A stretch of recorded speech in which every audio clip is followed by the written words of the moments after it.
আসসালামু আলাইকুম ওয়া রাহমাতুল্লাহ। ইন্নাল হামদুলিল্লাহ ওয়াসসালাতু ওয়াসসালামু আলা রাসূলিল্লাহ ওয়া বা'দ। সুপ্রিয় দর্শক ও শ্রোতা, পৃথিবীর যে যেখান থেকে দেখছেন আপনাদের সকলকে নেক্সাস টেলিভিশনের প্রতিদিনের লাইভ অনুষ্ঠান প্রাণ নিবেদিত ইসলামী জীবন বিধানে স্বাগত জানাচ্ছি। সুপ্রিয় দর্শক, আমরা আমাদের জীবনকে নানাভাবে শুদ্ধ করতে চাই। একটি পরিশুদ্ধ জীবন গঠনের জন্য বিভিন্ন রকম শুদ্ধাচার কৌশল আমরা প্রয়োগ করি, প্র্যাকটিস করি। অন্যদিকে রাসূল করিম সাল্লাল্লাহু আলাইহি ওয়াসাল্লাম আল্লাহ রাব্বুল আলামিনের পক্ষ থেকে যে ইসলাম ধর্ম আমাদের কাছে নিয়ে এসেছেন, সেই ইসলামের দ্বিতীয় প্রধান স্তম্ভ সালাত। আজ আমরা একটি শুদ্ধ জীবন গঠনে সালাতের ভূমিকার শীর্ষক বিষয়ে কথা বলবো। এ বিষয়ে কথা বলবার জন্য স্টুডিওতে আমন্ত্রণ জানিয়েছি ইসলামী ফাউন্ডেশনের মুহাদ্দিস ডক্টর ওয়ালিউর রহমান খান। সুপ্রিয় দর্শক, আমরা ডক্টর ওয়ালিউর রহমান খানের সাথে পরিচিত হব, তবে তার আগে আপনাদেরকে জানিয়ে রাখছি, যারা আমাদের এই অনুষ্ঠানটি দেখছেন, আপনারা স্ক্রিনে প্রদর্শিত নাম্বারে ফোন করে সরাসরি আমাদেরকে প্রশ্ন করতে পারেন, আমাদের সাথে যুক্ত হতে পারেন। এর বাইরে Nexus television Islamic Facebook page এবং ইউটিউব চ্যানেলেও আপনারা কমেন্ট করে আমাদের সাথে যুক্ত হতে পারেন। সুপ্রিয় দর্শক, আমরা আর কথা না বাড়িয়ে চলে যাচ্ছি আমাদের আজকের অতিথি ডক্টর ওয়ালিউর রহমান খানের কাছে। আসসালামু আলাইকুম স্যার। ওয়ালাইকুম সালাম, কেমন আছেন? আলহামদুলিল্লাহ স্যার, আপনি কেমন আছেন? আলহামদুলিল্লাহ ভালো। স্যার, আমরা সরাসরি আমাদের মূল আলোচনায় চলে যাচ্ছি যে একটি শুদ্ধ জীবন গঠনে সালাত কিভাবে ভূমিকা রাখে। এই বিষয়ে আমি প্রথমে আপনার কাছে জানতে চাই যে আসলে একটি শুদ্ধ জীবন বলতে আমরা আসলে কি বুঝি? জি, ধন্যবাদ। আউযু বিল্লাহি মিনাশ শাইতানির রাজিম। বিসমিল্লাহির রহমানির রহিম। ইন্নাস সালাতা তানহা আনিল ফাহশাই ওয়াল মুনকার ওয়া লাযিকরুল্লাহি আকবার ওয়াল্লাহু ইয়ালামু মা তাসনাউন। আল্লাহ তাআলা মানব জাতিকে সৃষ্টি করে পৃথিবীতে পাঠিয়েছেন। এই পৃথিবীকে গড়ে তোলা, সভ্যতা নির্মাণ করা, সুশৃঙ্খলভাবে পরিচালিত করা এবং সেই সুশৃঙ্খল পরিবেশে নিজেদেরকে সুস্থ রেখে আল্লাহর ইবাদত করার জন্য। তো আল্লাহর ইবাদত প্রথমত আল্লাহর সন্তুষ্টির জন্যে, আর ইবাদতের অন্যতম হলো সালাহ বা নামাজ। আমরা জানি যে ইসলাম যে দিন, এটি প্রতিষ্ঠিত হয়েছে 5টি স্তম্ভের উপর। এইগুলো হলো শাহাদা আল্লাহ ইলাহা ইল্লাল্লাহ ওয়া ইকামুস সালাহ ওয়া ইতাউজ যাকাহ ও সামি রমাদান ওয়াল হজ্জ বিল বাইত, অর্থাৎ ঈমান, সালাত, যাকাত, সওম, হজ, এই 5টি ভিত্তির উপর। তো ঈমানের পর বিশ্বাস, মানে আল্লাহ, পরকাল, কোরআন, রাসূলুল্লাহ সাল্লাল্লাহু আলাইহি সাল্লামের উপর বিশ্বাস ভিত্তিতে যে আমল করবে বা ইবাদত করবে, এর প্রথমটি হলো সালাহ। তো এই নামাজের মূল উদ্দেশ্য আল্লাহর সন্তুষ্টি, তার আনুগত্য একেবারে আনুষ্ঠানিকভাবে প্রকাশ করা। তো এই সালাতের মাধ্যমে আবার অন্যান্য যে উপকারিতা হয় সেগুলো সম্পর্কেও আল্লাহ তাআলা কোরআনে এবং রাসূলুল্লাহ সাল্লাল্লাহু আলাইহি সাল্লাম হাদিসে বা সুন্নায় সেগুলো নির্দেশ করেছেন। তো সূরা আনকাবুতের যে আয়াত আমি তেলাওয়াত করেছি, সেখানে আল্লাহ সুনির্দিষ্টভাবে সালাতের এই উদ্দেশ্যটাও বলেছেন যে ইন্নাস সালাহ, নিশ্চয়ই নামাজ, তানহা আনিল ফাহশা, সকল অশ্লীল অশালীন কাজ থেকে মানুষকে রক্ষা করে, ওয়াল মুনকার, এবং অনৈতিক অবৈধ গুনার কাছ থেকেও মানুষকে বাঁচায়। আর ওয়ালা যিকরুল্লাহি আকবার, এখানে মূলত আল্লাহর স্মরণ বা আল্লাহর জিকিরটাই প্রধান লক্ষ্য। আর আল্লাহ আল্লাহু ইয়ালামু মা তাসনাউন, তোমরা সূক্ষ্মভাবে কি করো সালাতের ভিতরে, সালাতের বাইরে, তোমাদের জীবন আচারে, তোমাদের মুআমালাতে, লেনদেনে, সব আল্লাহ তাআলা ভালো করে প্রত্যক্ষ করেন, দেখেন। এখানে আরবিতে প্রবাদ আছে এই কোরআনের আয়াতের শিক্ষা থেকে, যে আসসালাতু তুনিরুল কলবা ওয়া তুহাজ্জিবুন নুফুসা, যে সালাত হলো মানুষের অন্তরকে আলোকিত করে, মানুষের প্রবৃত্তিকে মানে সুশৃঙ্খল করে। মানুষের মধ্যে 2টি শক্তি ক্রিয়াশীল, একটি হলো আল্লাহ প্রদত্ত শুভ শক্তি, আরেকটি হলো শয়তানের প্ররোচনায় অশুভ শক্তি। তো অশুভ শক্তি মানুষকে সবসময়ই অপরাধের দিকে আগ্রহী করে এবং অপরাধমূলক কাজের প্রতি মানুষের সহজাত একটা আকর্ষণ আছে। সেই আকর্ষণকে দমিত করে, সংযত করে নিজের শুদ্ধ যে চরিত্র শুদ্ধ যে শক্তি বা শুভ শক্তি সেটাকে প্রবল করা, সেটাকে সক্রিয় রাখা, এই সাধনা করা সবসময়ের জন্য উচিত এবং সেটির ক্ষেত্রে সালাত সবচেয়ে বড় ভূমিকা রাখে। একটু সংক্ষেপে যদি আমি বলি, দেখুন একটা প্রশ্ন, আমাদের সাথে একজন দর্শক যুক্ত আছেন, আমরা প্রশ্ন নিয়ে নেন, আমরা আলোচনা করি। জি, সম্মানিত দর্শক, আপনি প্রশ্নটি করুন। হ্যালো, আসসালামু আলাইকুম। ওয়ালাইকুম আসসালাম ওয়া রাহমাতুল্লাহ। হ্যাঁ, আমি পাবনা শ্যামনগর থেকে স্মৃতি বলছি। জি প্লিজ। হ্যাঁ, আমার 3টি প্রশ্ন হুজুর। জি, একটু সংক্ষেপে। হ্যাঁ, আমি কয়েকটি বইয়ের নাম বলতেছি। সামাইলে তিরমিজি, তারপর আত-তিব্বুন নববী, আল আজগার, আত্মশুদ্ধি ও তাসাউফ, আর রাহিকুল মাকতুম। এই বইগুলো কি আমি চিনতে পারবো? আর এগুলোর ফজিলত কি রকম? 1 নম্বর। হ্যালো। জি, শুনতে পাচ্ছি। জি আপু। আর 2 নম্বর প্রশ্ন, মানে এখন সেহরি খাওয়ার সময় কোন সময়ে খাবো? 3টায় না 4টায়? আর একটু বলে দেবেন। আর রাত্রে হঠাৎ ঘুম ভাঙে গেলে কোন দোয়া পড়তে পারবো? দোয়াটি বলে দেবেন। জি, ধন্যবাদ। জি শেখ।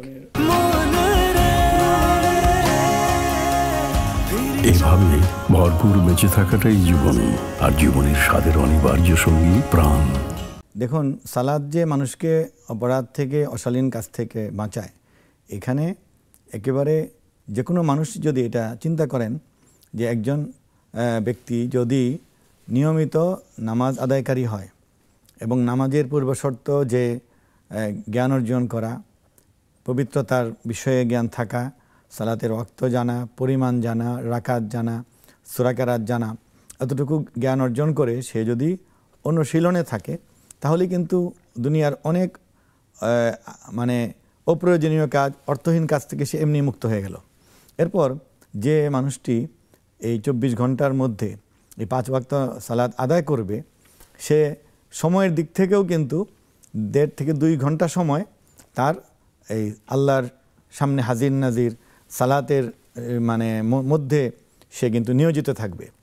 আর সালাতের টাইমগুলো এরকম যে একজন মানুষ যদি যথাযথভাবে সালাত কায়েমকারী হয়, তাহলে ধরুন সে আসরের সালাত আদায় করলো, এরপর সে যে আজকারগুলো পড়লো, সূরা তেলাওয়াত করলো, তারপর আবার কিছুক্ষণ সে বিরতি দিয়ে কোনো কিছু বইপত্র বা কিতাব পাঠ করে আবার মাগরিবের জন্য প্রস্তুত হবে। তো এই মাগরিবের আগে আর আসরের পর এমন কোনো বড় অপরাধ, বড় কোনো অপরাধী চক্রের সাথে সে মিশতেই পারবে না। সময়ের দিক থেকেই তাকে একটা শৃঙ্খল, একটি শুদ্ধ ভাবনা, একটি জগতে তাকে টেনে রাখে। এভাবে মাগরিব থেকে এশা, এর মধ্যে একজন ভয়াবহ ডাকাতও গিয়ে খুব সুবিধা ডাকাতি করতে পারবে না, কারণ সে যদি ভালো সালাত আদায়কারী হয় এশা পরে জামাতে। তো এরকম মানে সময়ের দিক থেকেও মানুষকে অন্যায় থেকে ফেরায়। এরপর হলো যে আসলে প্রকৃত সালাত হতে হলে তো আপনার হালাল খেতে হবে, কারণ আল্লাহ রাসূল বলেছেন কাসবুল হালাল ফরিদাতুন বাদাল ফরিদা, এই 5টি বা মৌলিক ফরজগুলির পরেই হালাল উপার্জন করা একটি ফরজ। ইন্নাল্লাহ তাইয়্যিবুন লা ইয়াকবালু ইল্লা তাইয়্যিবা, আল্লাহ নিজে পবিত্র, এজন্য হালাল ছাড়া তো কিছু গ্রহণ করেন না। সুতরাং সালাত আদায়কারী কোন সালাত, মানে ইন্নাস সালাহ তানহা আনিল ফাহশা, আল্লাহ বলে দিয়েছেন যে যথাযথ সালাত, প্রকৃত সালাত, সত্যিকার অর্থে যে নামাজ, সেই নামাজ তোমাকে অশ্লীল কাজ থেকে বাঁচাবেই, অপরাধ থেকে বাঁচাবেই। তাহলে সালাদটি যথাযথ হতে হবে। যেমন ঘড়ি সময় দেখায়, কোন ঘড়ি? যে ঘড়ি সচল, অচল ঘড়ি তো ঘড়ি কিন্তু সময় দেখাবে না। তো এখন আমাদের কিছু মানুষের ধারণা এরকম যে এই লোক তো দেখি যে, বা অনেক লোক এরকম সালাত আদায় করে আবার সে ঘুষও খায়, সালাত আদায় করে দুর্নীতিও করে, সালাত আদায় করে মিথ্যা বলে, প্রতারণা করে।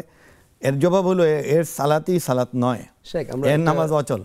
আমাদের সাথে একজন দর্শক যুক্ত আছেন, আমরা একজন দর্শককে নিয়ে নিচ্ছি। জি হ্যালো। জি বলুন। হ্যালো, আসসালামু আলাইকুম। ওয়ালাইকুম আসসালাম। জি প্রশ্নটি করুন। বিছানায় ভাত খাওয়া যাবে কিনা বসে? বিছানায় বসে? জি। আচ্ছা, জি জি জি শুকরিয়া। জি শেখ। তো এইভাবে আপনার অনেক দিক থেকেই সালাত মানুষকে অন্যায় থেকে বাঁচাবে। হালাল উপার্জন করতে হবে সালাত হওয়ার জন্য, তখন সে হারাম উপার্জন থেকে দূরে থাকবে। তারপরে তার মধ্যে যে বদ অভ্যাসগুলি থাকে মানুষের সাধারণত, সেগুলি সে ত্যাগ করবে। যে সঙ্গ তাকে সালাতে গাফিল করে দেয় সেই সঙ্গ সে ত্যাগ করবে। যে খেলাধুলা বা বিনোদন তাকে সালাত থেকে গাফিল করে দেয়, সালাতের শিক্ষা থেকে, মর্ম থেকে, এর অন্তর্নিহিত চেতনা থেকে সরিয়ে দেয়, সেই সঙ্গ, সেই খেলাধুলা সে ত্যাগ করবে। যে জ্ঞান অর্জন, যে পাঠ তাকে সালাতের বিপরীতে মুখী করে ফেলে বা তাকে বিপরীতে ঠেলে দেয়, সেই বিষয় সে ত্যাগ করবে। একেবারে অনেক দিক থেকেই মানুষটাকে সংশোধন করে। এরপর যে কথাটা বলা হয়েছে যে ফাহশা ওয়াল মুনকার, দেখুন দুনিয়াতে যত অপরাধ আছে আপনি এই দুইয়ের মধ্যেই পাবেন। এক ধরনের অপরাধ হলো অশালীন, অশ্লীল, নারী ঘটিত, এগুলোকে বলা হয়েছে ফাহশা। আর যেগুলো নারী গঠিত বা এই ধরনের পাপ নয়, বাকি সব মুনকার। আপনি মুনকার আল্লাহর দৃষ্টিতে হারাম, রাষ্ট্রীয় দৃষ্টিতে অবৈধ, বেআইনি, ইলিগ্যাল অপরাধ, যেভাবেই বলেন সে সবগুলি মুনকারের মধ্যে পড়বে। তো মুনকার থেকেও বাঁচাবে। এবং এটি শুধু মুখে নয়, যারা সত্যিকার সালাত আদায়কারী হয়েছেন পৃথিবীর ইতিহাসে দেখা যায় আসলেই তাদের দ্বারা অপরাধ হয় না। তো শুদ্ধ মানুষ তো তারাই। আপনি এখনকার যে সমাজ, আল্লাহ রসুল সাল্লাল্লাহু আলাইহি সাল্লামের যুগ থেকে বা কোরআন নাজিলের যুগ থেকে ১৫০০ বছর বা ১৪৪৬ বছর অতিক্রান্ত হওয়ার পরও এখনও সমাজের, শহরের বা কি গ্রামের বা একটি সোসাইটির যে ব্যক্তিবর্গ নিয়মিত সালাত আদায় করেন, যথারীতিভাবে সে নামাজি, যথারীতিভাবে যে মা বোন নামাজি, তাদের মানে তুলনা অন্যদের চেয়ে দেখলে বোঝা যাবে অপরাধ থেকে তারা অনেক মুক্ত। শেখ, আমাদের সাথে আরেকজন দর্শক আছেন, আমরা একটু দর্শক নিয়ে নিচ্ছি। দর্শক কে আছেন আমাদের সাথে? আসসালামু আলাইকুম। ওয়ালাইকুম সালাম। জি বোন বলুন। হুজুর, আমার দুটো প্রশ্ন। জি। একটা প্রশ্ন হচ্ছে, কোন স্বামী যদি তার স্ত্রীকে বলে আমি অনেক আগেই তোমাকে এক তালাক দিয়েছি আর বাকি তুই 2 তালাক কিছুদিন পরে দেব, সেরকম প্রসেস হচ্ছে, সেই স্বামীর সাথে কি সংসার করা, মেলামেশা করা, এটা কি হাদিসে কতটুকু জায়েজ, কিভাবে আর কি এ থেকে পরিত্রাণ পাওয়ার উপায় কি? দ্বিতীয় প্রশ্নটি করুন। দ্বিতীয় প্রশ্ন, কারো যদি 3 ভরি স্বর্ণ থাকে, এক্ষেত্রে যাকাত কতটুকু দেওয়া লাগে? জি, ধন্যবাদ বোন। শেখ, আমরা একটু প্রশ্নের উত্তরের দিকে যাচ্ছি। আমাদের কাছে বেশ কিছু প্রশ্ন এসেছে। আমাদের প্রথমে একজন বোন প্রশ্ন করেছেন যে কিছু কিতাবের নাম তিনি উল্লেখ করেছেন, শামাইল তিরমিজি, তিব্বে নববী আর রাহিকুল মাখতুম, এই ধরনের বইগুলো পড়া যাবে কিনা? অবশ্যই পড়া যাবে। এবং আপনি প্রথম যে কিতাবের নাম বলেছেন সেটি তো হাদিসের কিতাব, সেটি জামিউ তিরমিজির একটি পার্ট, শামাইল তিরমিজি। ইমাম তিরমিজি আমাদের প্রিয় নবী সাল্লাল্লাহু আলাইহি ওয়াসাল্লামের দৈহিক বর্ণনা দিয়েছেন। আর রাহিকুল মাখতুম পৃথিবীর সর্বশ্রেষ্ঠ একটি সিরাত গ্রন্থ, যেটি পুরস্কার পেয়েছে রাবেতা আলম ইসলামীর শিক্ষা আল্লামা সফিউর রহমান মুবারকপুরি রহমতুল্লাহ আলাইহি লিখেছেন। এটার বাংলা হয়েছে, খাদিজা আক্তার রেদাই করেছেন, আল কোরআন ফাউন্ডেশন, এটা পড়বেন।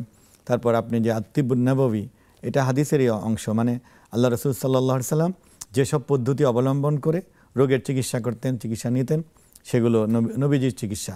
আরও যে কয়েকটি কথা উনি বলেছেন, আপনি এগুলি যেভাবেই হোক মসজিদের পাশে গেলে যে কোনো ভালো জায়গায় বাইতুল মুকাররম আপনি কিনতে পারেন, পড়বেন।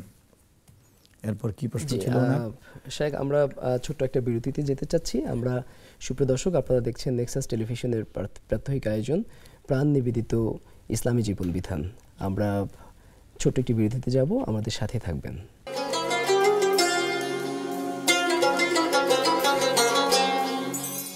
বিরতির পর ফিরে এলাম আপনাদের প্রিয় অনুষ্ঠান নেক্সাস টেলিভিশনের প্রাত্যহিক আয়োজন প্রাণ নিবেদিত ইসলামী জীবন বিধানে। আমাদের সাথে আছেন ডক্টর ওলিউর রহমান খান, মুহাদ্দিস, ইসলামিক ফাউন্ডেশন বাংলাদেশ। আমরা দর্শকের প্রশ্নের উত্তর শুনছিলাম, উত্তর দিচ্ছিলেন শায়েখ। আমরা এখন যে প্রশ্নটি আরেকজন বোন করেছেন, রাতে ঘুমানোর মাঝে যদি ঘুম ভেঙে যায়, সেক্ষেত্রে কি ধরনের দোয়া পড়তে হবে বা কোনো দোয়া পড়তে হবে কিনা? এটা কোনো দোয়া বিধিবদ্ধ নেই যে পড়তে হবে। শুরুতে তো আল্লাহ বিসমিকা আমুতু আহিয়া, আর ওঠার পর আলহামদুলিল্লাহিল্লাযী আহিয়ানা বা'দা মা আমাতানা ওয়া ইলাইহি নুশুর, এটাই পড়া। তো মাঝখানে যে অস্থিরতায় বা কোনো কারণে ঘুম ভাঙলে এমনিতেই বা কোনো দুঃস্বপ্ন দেখে ভয় পেয়ে, তাহলে ওই লা হাওলা ওয়ালা কুওয়াতা ইল্লা বিল্লাহ এটা পড়া যায়। আল্লাহ রাসূলও এটা পড়তেন। তারপরে আউযু বিল্লাহি মিনাশ শাইতানির রাজিম এটা পড়া যায়। তো আপনি এই দুটি অভ্যাস করেন। জি, আরেকজন বোন প্রশ্ন করেছেন বিছানায় খাওয়া দাওয়া করা যাবে কিনা? বিছানায় খাওয়া দাওয়া করা যাবে, এটা বিছানার মানে অপরিচ্ছন্নতার কারণ যদি হয় বা কোনো, তাহলে এমনিতে যাদের বাসা ছোট বা বিছানায় সহজ মনে হয় খাবেন, কোনো বাধা নেই।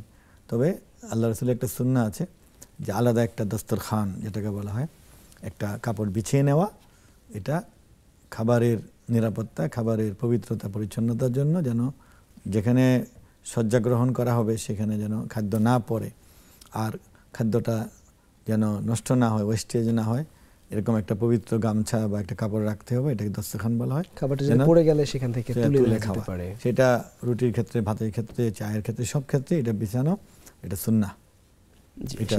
আরেকজন বোন প্রশ্ন করেছেন যে কারো কাছে যদি 3 ভরি স্বর্ণ থাকে সেক্ষেত্রে তার উপর যাকাত? না, 3 ভরি স্বর্ণ থাকলে যাকাত দিতে হবে না, কারণ যাকাতের নেসাব হলো আপনার 7.5 ভরি।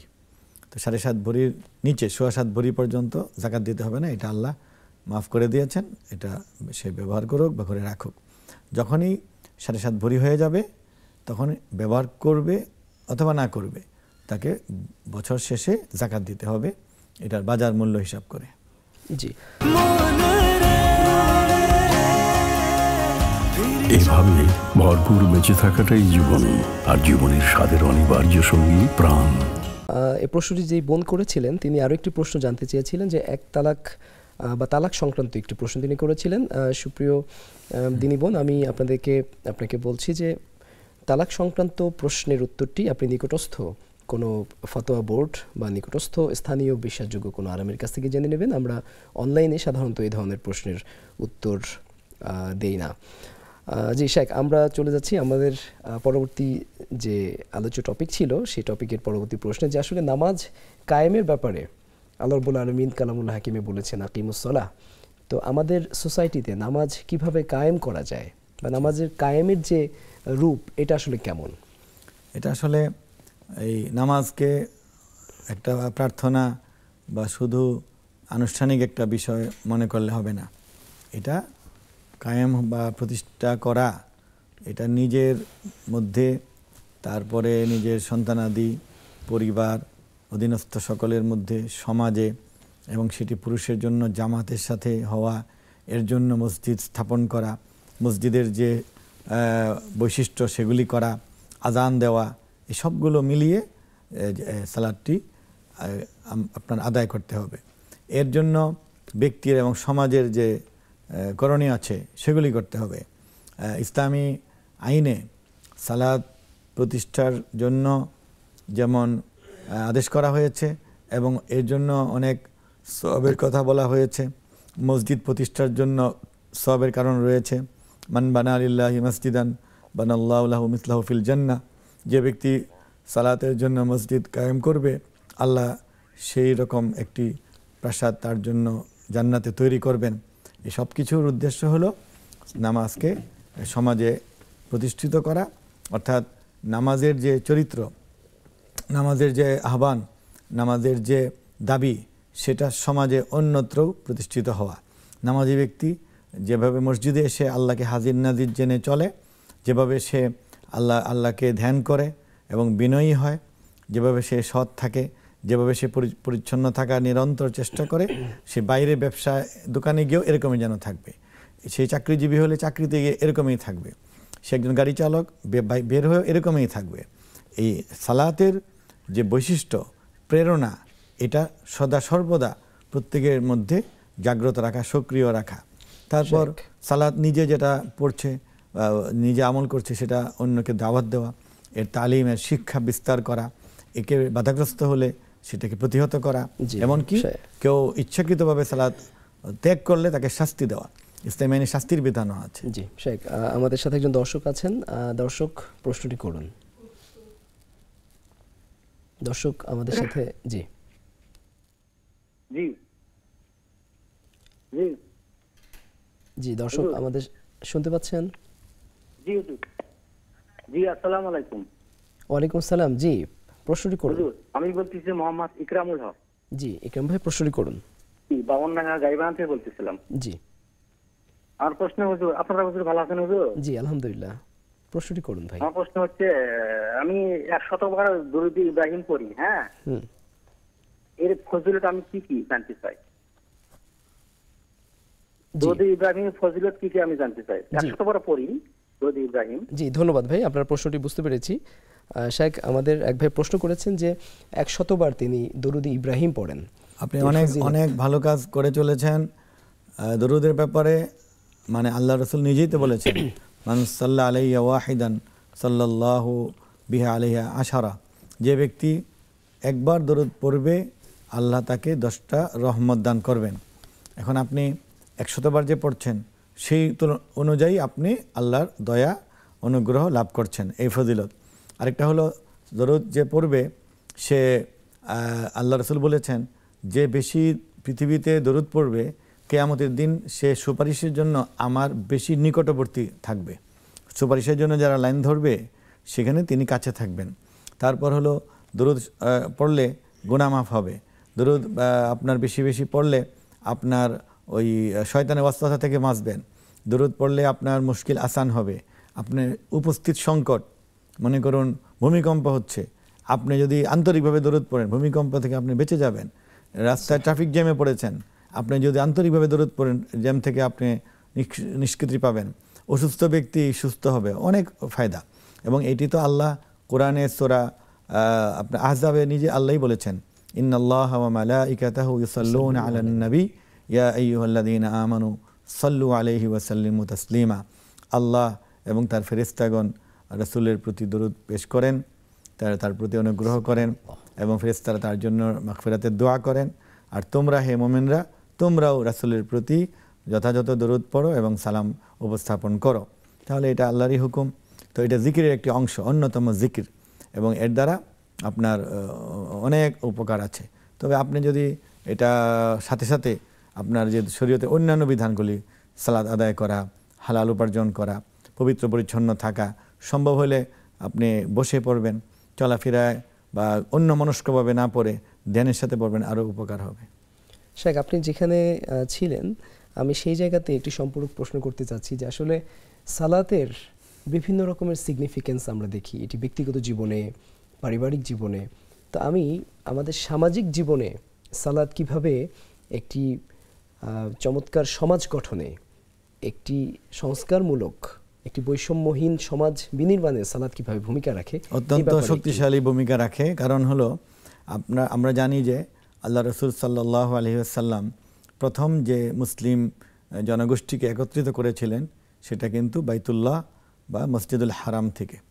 এরপর তিনি একটি রাষ্ট্রীয় শাসনের শক্তি নিয়ে যখন মদিনা মুনাওয়ারায় তিনি অধিষ্ঠিত হলেন, তখন তিনি প্রথম মসজিদে কুবা করেছিলেন। সেখানে অল্প কিছুদিন ছিলেন, সেখানেও একটি সমাজ গড়ে উঠেছিল।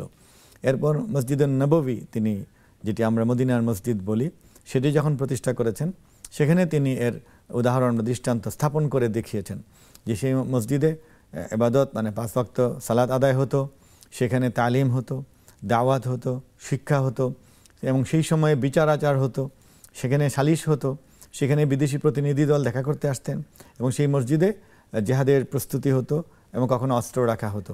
সেই সময়টাতে গ্রামীণ সমাজে বা স্বল্প সংখ্যক মুসলমানদের জীবনে মসজিদের যে ভূমিকাটা তিনি দেখিয়েছেন। পরবর্তীতে মানুষের সংখ্যা বেড়েছে এবং ইসলামী বা মুসলিম সমাজে জীবনযাত্রা অনেক বিস্তৃত হয়েছে বলে পরবর্তীতে এক সময় এই বিদ্যালয়টি মাদ্রাসা রূপে অন্যত্র গিয়েছে বা দাওয়াতের কার্যক্রমটা আরেকটু সম্প্রসারিত হয়েছে। তারপর বিচারালয় আলাদা হয়েছে, এক সময় আপনার জেহাদের জন্য ক্যান্টনমেন্ট হয়েছে, সেগুলি পরে হয়েছে। তো সব কিছুর মধ্যে ইসলামের যে প্রেরণার যেন থাকে এটি মসজিদ চায়, এবং মসজিদ কি দেখায় যে মুসলিমরা এক জায়গায় এসে সমবেত হয়। তারা মুসলিমরা যে বিচ্ছিন্ন একটা জাতি এটা নয়, তারা একটা সংঘবদ্ধ জনগোষ্ঠী। তাদের সুখে দুঃখে একে অপরের খোঁজ নেবে, সালাম বিনিময় হবে, তারপরে মুসাফিরের সেবা করবে, যে কোনো সামাজিক অর্থনৈতিক সাংস্কৃতিক সংকট দেখা গেলে তারা মসজিদে বসে সিদ্ধান্ত নেবে। এটি মসজিদ ভিত্তিক সমাজ, একটা উল্লেখযোগ্য ভূমিকা আমরা দেখছি। শেখ আমরা এই ব্যাপারে আরো কথা বলবো, তবে তার আগে আমরা ছোট্ট একটি বিরতিতে যেতে চাচ্ছি। ফিরছি বিরতির পর।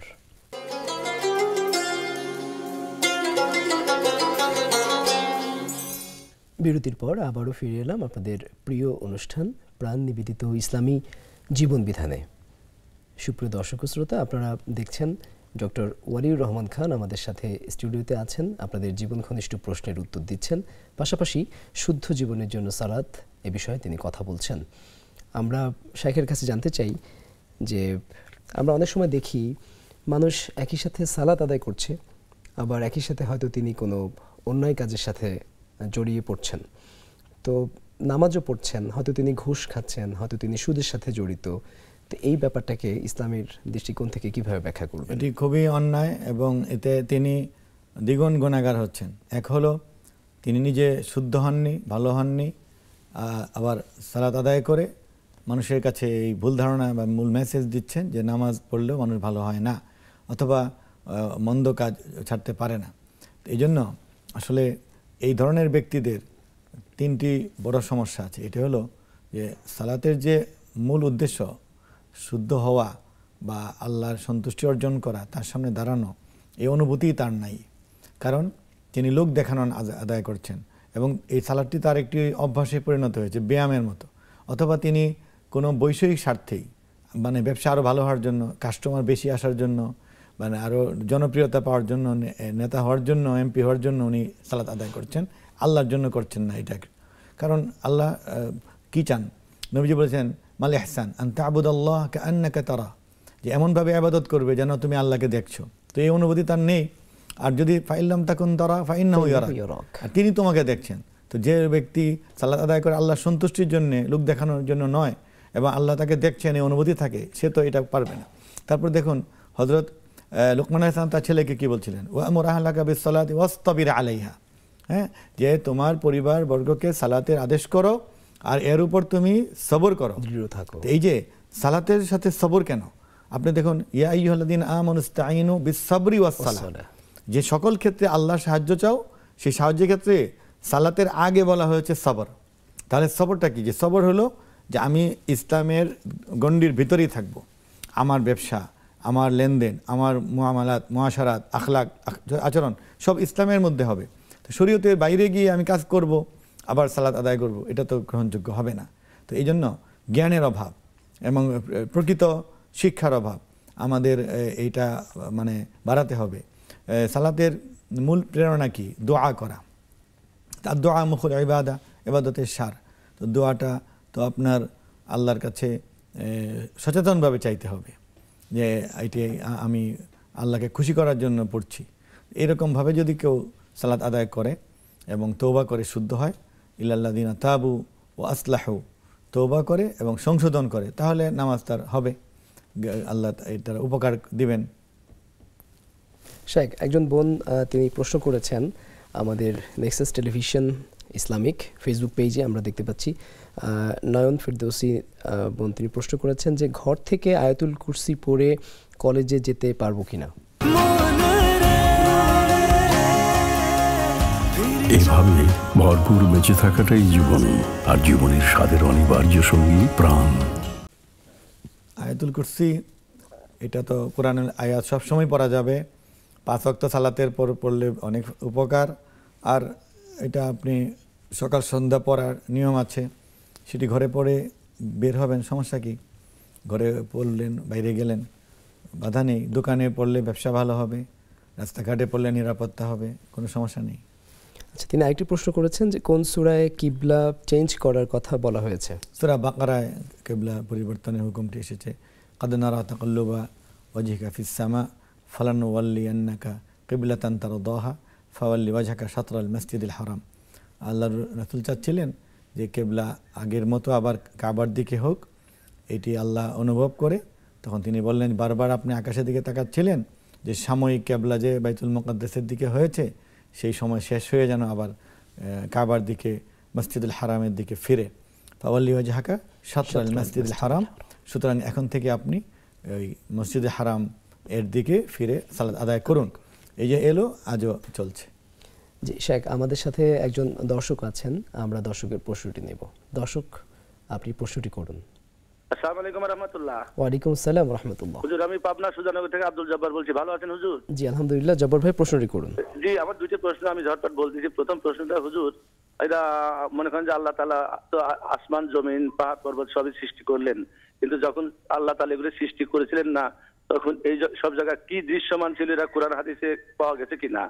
আর 2 নম্বর প্রশ্ন হচ্ছে নবীজি নিয়ে আমাদের এখানে এক মুহতামিম আসছিল, উনি ওয়াজে বললেন যে আমার নবীজির গুপ্ত স্থান পর্যন্ত কেউ দেখতে পারে না, সে জন্মের পর সিজদা অবনত ছিল। আমি বলছি রাব্বি হাবলি উম্মতি, আর গুপ্ত স্থান কেউ দেখতে পারে নাই তার এ পর্যন্ত, তার মাও কি দেখতে পারে নাই? আমার প্রশ্ন এটা আর কি, কিছু মনে করেন যদি ভুল হয় মাফ করেন আর কি। জি, অনেক ধন্যবাদ। আমাদের সাথে আরো একজন দর্শক আছেন, আমরা প্রশ্নটি নেব। জি জি, আমাদের সাথে লাইনে যিনি ছিলেন, ফোন কলটি সম্ভবত কেটে গেছে। আমরা আপনার প্রশ্নটির উত্তর দেব, তবে তার আগে শাইখের কাছে আলোচনার বাকি অংশটুকু শুনে আসব।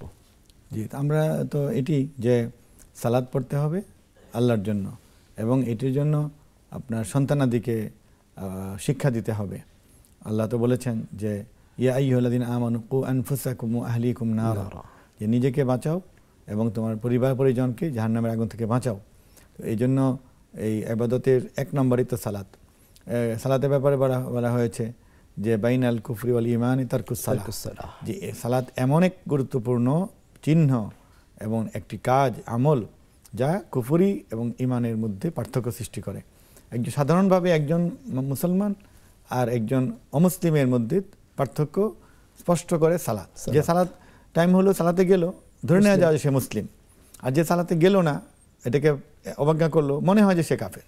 এমন একটা হাদিসে বলা হয়েছে যে আসসালাতু ইমাদুদ্দিন মান তারাকাহা ফাকাদ হাদামাদ্দিন, যে ব্যক্তি সালাত হলো দ্বীনের একটি স্তম্ভ, যে এটি ত্যাগ করলো সে দ্বীনকে ধ্বংস করলো।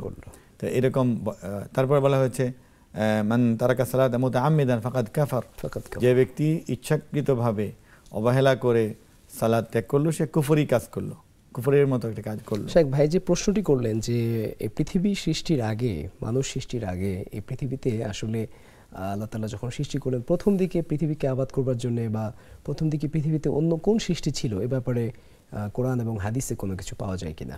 এটা ওয়াজআলনা মিনাল মাই কুল্লা শাইইন হাই, আল্লাহ তাআলা কোরআনে ইঙ্গিত দিয়ে মৌলিকভাবে কিছু বলেছেন যে সকল প্রাণ এর আগে পানি ছিল। তো যত প্রাণী আপনার পশু পাখি, গাছপালা, তারপরে আপনার অন্যান্য জড় পদার্থ, সেগুলিও প্রাণ আছে, সেগুলির আগে পানি ছিল।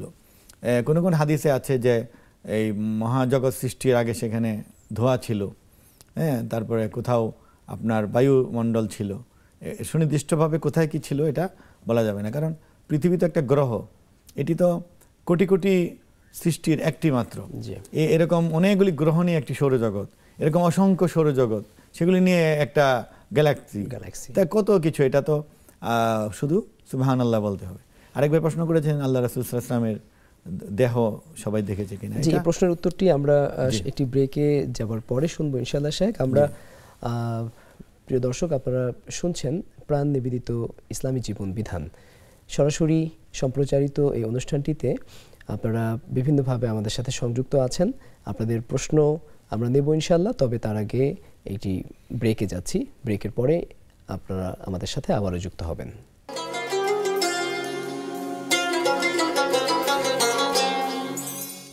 বিরতির পর ফিরে এলাম আপনাদের প্রিয় অনুষ্ঠান নেক্সাস টেলিভিশনের সরাসরি সম্প্রচারিত ইসলামী জীবন ঘনিষ্ঠ প্রাণ নিবেদিত ইসলামী জীবন বিধান প্রোগ্রামে। সুপ্রিয় দর্শক শ্রোতা, আপনাদের সরাসরি যে সকল প্রশ্নগুলো আপনারা করেছিলেন, সে প্রশ্নের উত্তর দিচ্ছেন ইসলামিক ফাউন্ডেশনের মুহাদ্দিস ডক্টর ওয়ালিউর রহমান খান। আমরা দেখতে পাচ্ছি আমাদের Islamic Nexus television Islamic Facebook পেজে এক বোন প্রশ্ন করেছেন যে সালামের উত্তর দেওয়া তো ওয়াজিব, তো এক্ষেত্রে কোনো অপরিচিত ছেলে যদি কোনো মেয়েকে সালাম দেয়, সে সালামের উত্তর দিতে হবে কিনা? আসলে ওই অপরিচিত যুবক যুবতী বা তরুণ তরুণীর সালাম বিনিময় এটা শরীয়ত নিষেধ করেছে যদি ফিতনার আশঙ্কা থাকে। তো এখানে সালাম দেওয়াটা সুন্নাহ, দিলেও উত্তর দেওয়া ওয়াজিব। তো যদি এমন হয় যে এখানে শুধুই মুসলিম হিসাবে সালাম দিয়েছে, কোনো অসৎ উদ্দেশ্য বা অন্যরকম কোনো উদ্দেশ্য নেই, জবাব দিতে পারেন। আর যদি কোনো ফিতনার আশঙ্কা থাকে তাহলে জবাব না দিলেও হবে। জি শেখ, এক বোন প্রশ্ন করেছেন, ফরজ সালাতের সালাম ফেরানোর আগে মাসনুন দোয়া করা যাবে? এ সময় কি দোয়া কবুল হয়? সালাম ফেরানোর আগেই মাসনুন দোয়া, এবং সেগুলি কবুল হওয়ার মানে সম্ভাবনা বেশি। আমরা যে দোয়া পড়ি, আল্লাহুম্মা ইন্নী যালামতু নাফসি যুলমান কাসীরা ওয়া লা ইয়াগফিরু যুনুবা ইল্লা আনতা, আরও দোয়া আল্লাহ রাসূল পড়তেন। সেই সমস্ত দোয়া সেগুলি পড়লেই দুবরা কুল্লি সালাতিন, সালাতের শেষে এটা হয়, এবং অবশ্যই সওয়াব হবে, কবুল হবে। সালাম ফেরানোর পর করলেও, সেই জিকিরগুলো করলে, দোয়া করলে সেগুলিও কবুল হবে। এক বোন জানতে চেয়েছেন, স্বামী ভরণ পোষণ দেয় না, খোঁজও নেয় না, আসেও না, এখন কি করা উচিত? স্বামীর ভরণ পোষণ ওয়াজিব ছিল, ফরজ ছিল, এটা যে করছে না তার মৌলিক দায়িত্বে অবহেলার কারণে তাকে বোঝানোর চেষ্টা করা, এরপর দুই পক্ষের মাধ্যমে জুরি বোর্ড বসিয়ে গ্রাম্য সালিশে যাওয়া। যদি এতেও কাজ না হয় তাহলে আইনের আশ্রয় নেওয়া যেতে পারে। এটা খুবই বড় কোনো সমস্যা বা সংকট হলে তাহলে সেই মহিলা যদি মনে করেন তার উপার্জনের আর কোনো পথ নেই, স্বামী ভরণ পোষণ দিচ্ছে না, সেক্ষেত্রে তিনি তার কাছ থেকে খোলা তালাক বা তালাকের তাফবিজের সুযোগ থাকলে নিতে পারেন। এটি মানে অবস্থার প্রেক্ষিতে সিদ্ধান্ত নিতে হবে। আর যদি নিজের জীবনযাত্রা চলার মতো তার অবলম্বন হয়ে যায়, ছেলে মেয়ে বড় থাকে বা কোনো অবলম্বন থাকে, তাহলে তিনি স্বামীর মতো স্বামী থাকবেন, তিনি এভাবেই চলতে পারেন। এই সিদ্ধান্ত নেওয়ার অধিকার তার আছে। শেখ, আমরা শুদ্ধ জীবনের জন্য সালাত এ ব্যাপারে কথা বলছি। আপনার কাছে আমার আজকে সর্বশেষ যে ব্যাপারটি জানতে চাওয়া সেটি হলো যে আমরা দেখি যে আমাদের সমাজে, বিশেষ করে তরুণ সমাজের মাঝে অনেকে আছেন যারা হয়তো ইচ্ছে করলেও নামাজ হয়তো পড়তে পারছেন না, বা অনেকে ইচ্ছে করেই হয়তো নামাজ ত্যাগ করছেন। তো এই যে গাফেল একটি তরুণ সমাজ যারা হয়তো সালাত বিমুখ বা তারা মসজিদমুখী হচ্ছেন না, তো এদেরকে মসজিদমুখী করবার জন্যে, এদেরকে সালাতে নিয়মিত করবার জন্য আসলে কি করণীয় আমাদের রয়েছে এবং তারাই বা কি করতে পারে? আসলে এটি এককভাবে কারো দায়িত্ব না। এটি হলো ব্যক্তি যদি সে প্রাপ্তবয়স্ক হয় তার দায়িত্ব, তার পিতামাতা পরিবারের একটা শাসন থাকতে হবে, সামাজিক শাসন থাকতে হবে, আর শিক্ষা ব্যবস্থায় আমাদের ক্যারিকুলামে, সিলেবাসে, পাঠ্যসূচিতে এটি থাকতে হবে। কারণ একজন মুসলিম নাগরিকের জন্য তো তার জীবনের অনেক বড় একটি কাজ এটি। তার খাওয়া দাওয়া যেমন অপরিহার্য, বেঁচে থাকা যে অপরিহার্য, এই যে উদ্দেশ্যে সে দুনিয়াতে এসেছে এই সালাতও এক অপরিহার্য, এবং সালাত আদায় করা তার একটা অধিকার, সালাত শিক্ষা করা তার অধিকার। সে অধিকার তাকে দিতে হবে যে শিখবে, এরপর পড়বে। সালাত থেকে বিরত রাখে যে কাজগুলো মানুষকে, মানে অসৎ সঙ্গী, তারপরে আনন্দ বিনোদন, খেলাধুলা, কুশিক্ষা, অপসংস্কৃতির টান, গল্পগুজব, আড্ডা, এগুলি থেকে তাকে ফেরাতে হবে, এবং যেখানে সম্ভব সেখানে শাসনের ব্যবস্থা করতে হবে। শেখ, আমি একটু থামাচ্ছি আপনাকে, আমাদের সাথে একজন দর্শক যুক্ত আছেন। দর্শক, আপনি আমাকে শুনতে পাচ্ছেন? হ্যালো, জি বোন, প্রশ্নটি করুন। আমি চট্টগ্রাম থেকে হাবিবা বলতেছি। জি বোন, প্রশ্নটি করুন। বলতেছি যে হুজুর, কারো পায়ের সাথে পা লাগলে কি হাত দিয়ে সালাম করতে হবে? জি শুকরিয়া শেখ। আর একটা প্রশ্ন ছিল। জি স্যার, আমার আজকে 10-15 বছর পর্যন্ত হাড়ের সমস্যা, মানে অনেক চিকিৎসা করতেছি, এখন কোনো তো মানে তেমন উপকার পাই না। এখন মানে আমার সবসময় ভয় লাগে। এখন আমি ইয়াতে দেখছি যে, ইউটিউবে দেখছি যে মানে একটা দোয়া আছে, আল্লাহ মাফিনি ফি বাদানি, আল্লাহ মাফিনি ফি সামিও, আল্লাহ মাফিনি ফি বাসিরা লাই লাই লান্তা, এটা পড়লে নাকি সকাল সন্ধ্যা সুস্থ হওয়ার দোয়া, এটা কি ঠিক আছে? আর স্যার, সুবহানাল্লাহি ওয়া বিহামদিহি পড়লে সকাল সন্ধ্যা কি এটা এই রোগের জন্য ভালো নাকি? আমার সবসময় মানে হাত পা বস লাগে, সেজন্য মানে আমি অনেক দুশ্চিন্তাতে আছি। জি বোন, প্রশ্নটি বুঝতে পেরেছি। আপনি প্রথম যে প্রশ্নটি করেছেন যে পায়ে হাত দিয়ে সালাম করা যাবে কিনা, এই ব্যাপারে শেখ। আসলে সালামের পদ্ধতি হলো যে আপনার সামনে দাঁড়িয়ে মুখে উচ্চারণ করা। সালাম তো একটি পাঠের জিনিস, পড়ার জিনিস। তো আসসালামু আলাইকুম বলা বা আসসালামু আলাইকুম রহমতুল্লাহ বলাই এটা উচিত এবং নিয়ম। আর এই যেটি বললেন সালাম পায়ে ধরে, এটা আসলে সালাম না, এটা হলো মানে কোনো শিক্ষক, বা পিতামাতা, এটা কোনো নির্দিষ্ট এলাকার নর্মস বা এরকম কালচার হতে একটা পারে, কাস্টম বা রীতি। তো এটাতে মাথা যদি ঝুঁকানো হয় তাহলে এটা গুনাহ হবে। আর এমনিতেই শুধু আদবের জন্য যদি করা হয়, যে ভক্তি শ্রদ্ধা বা দোয়া নেওয়ার জন্য, তাহলে অনেক ইমাম বলেছেন যে এটা জায়েজ আছে। শেখ, আমরা অনুষ্ঠানের একেবারেই শেষ পর্যায়ে চলে এসেছি। আপনি সর্বশেষ তরুণ সমাজকে সালাতমুখী করবার জন্য যে কথা বলছিলেন, কয়েক 30 সেকেন্ডের মধ্যে যদি আপনি শেষ করেন। আমরা যে একটি অবলম্বন করেছি, অনেক মসজিদে সালাতের জন্য আপনার তালিমের ব্যবস্থা করে, শিশুদেরকে আগ্রহী করার জন্য পুরস্কারের ব্যবস্থা করা, যারা কিছু কিছু পড়ে তাদেরকে 5 ওয়াক্ত পড়লে বা ফজর পড়লে সাইকেল বা কিছু একটা উপহার দেওয়া, বিভিন্নভাবে উৎসাহিত করতে হবে এবং সালাত থেকে বিরত রাখে যে কাজগুলো সেগুলি থেকে ফিরিয়ে আনা, মানে বহুমুখী চেষ্টার দ্বারা এটা করতে হবে। এবং এটা আমাদের মানে শিক্ষা ব্যবস্থায়, চলচ্চিত্রে, নাটকে, সকল ক্ষেত্রে বোঝাতে হবে যে যারা ব্যক্তিগত জীবনে নামাজ আদায়কারী তারা তাদের কর্মস্থলেও তারা সৎ হয়, তারা ভালো হয়, সমাজে তারা সম্মানিত হয়, তারা অপমানিত হয় না, পরকালে তো অনেক সওয়াব রয়েছে। মানে সালাতকে প্রমোট করার জন্য এটার ভালো দিকগুলো, এটার সৌন্দর্যগুলো, এটার ভালো দিকগুলো সমাজে খুব তুলে ধরতে হবে। জি, অসংখ্য শুকরিয়া শেখ, আপনি ব্যস্ততার মাঝে আমাদেরকে সময় দিয়েছেন, অনেক ধন্যবাদ। সুপ্রিয় দর্শক, এতক্ষণ শুনছিলেন বিশুদ্ধ জীবন গঠনে সালাত, এ বিষয়ে কথা বলছিলেন ইসলামিক ফাউন্ডেশনের সম্মানিত মুহাদ্দিস ডক্টর ওলিউর রহমান খান। আপনারা দেখছিলেন নেক্সাস টেলিভিশনের প্রাত্যহিক আয়োজন প্রাণ নিবেদিত ইসলামী জীবন বিধান। প্রতিদিন বিকেল 4টা থেকে 5টা সরাসরি আমাদের এই অনুষ্ঠানটি সম্প্রচার হয়।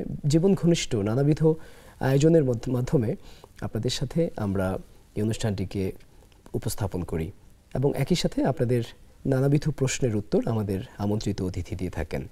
সুপ্রিয় দর্শক শ্রোতা, আমরা আমাদের আজকের অনুষ্ঠানটি এখানে শেষ করতে চাই। ইনশাআল্লাহ প্রতিদিন বিকেল 4টায় আপনাদেরকে এই নেক্সাস টেলিভিশনের ইসলামী জীবন বিধান অনুষ্ঠানটি দেখবার জন্য আমন্ত্রণ জানিয়ে আমরা আজকে এখানে শেষ করছি। আসসালামু আলাইকুম ওয়া রাহমাতুল্লাহি ওয়া বারাকাতুহু।